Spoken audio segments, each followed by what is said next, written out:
The game of the week featured Modern Day taking on Centennial. All eyes were focused on last year's Gatorade Player of the Year, Matt Barkley, as he led his Monarchs onto the field.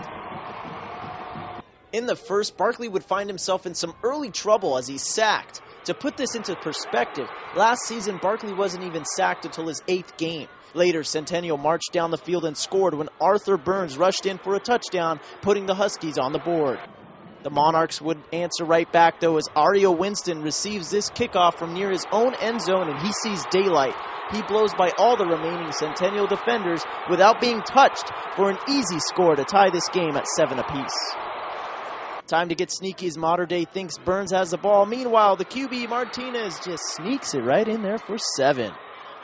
You knew that Matt Barkley would have a play up his sleeve as he hands the ball off to Jordan Allen with help from the official, ties the game at 14. Well, it was time for payback because UCLA commit Ricky Marvray takes this kickoff return and just makes Modern Day look foolish. He would go on to take this one all the way to the house for a 96-yard touchdown return. Yeah, get out of the way. Centennial would go up 20-14. However, the scoring wasn't done in the first as Barkley would answer right back with a strike to Ario Winston, who eludes tacklers and just makes it into the end zone from 48 yards out. The score was 21-20 and it seemed like deja vu. These teams combined for a state record of 1,300 total yards last year. The second quarter starts with another touchdown from quarterback Taylor Martinez, who somehow gets it in there to put the Huskies back on top 26-21. The fans were clearly loving it and they got even more to cheer for as Mr. Burns would haunt Modern Day once again with his second TD of the game. Head coach for Modern Day, Bruce Rawlinson, could only look on in disbelief as he watched his defense give up another touchdown, making the game 33-21.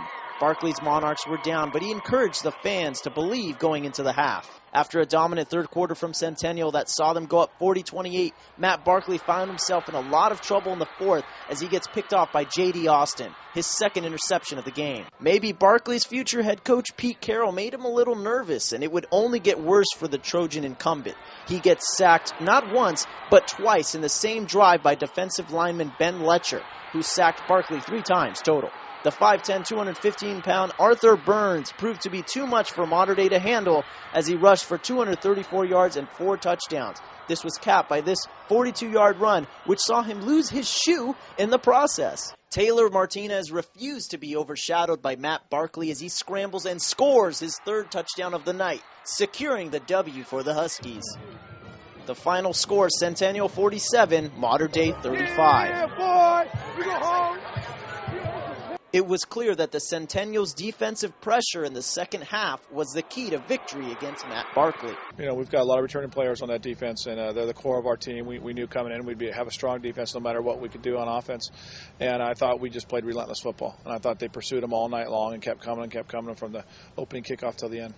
It seems like even the great ones can have bad nights. The #1 recruit in the nation and Gatorade Player of the Year, Matt Barkley, had a rough night tonight. He was sacked, intercepted, and on the ground a lot. Let's see how Barkley responds in the future. Jonathan Khamis reporting for OCVarsity.com.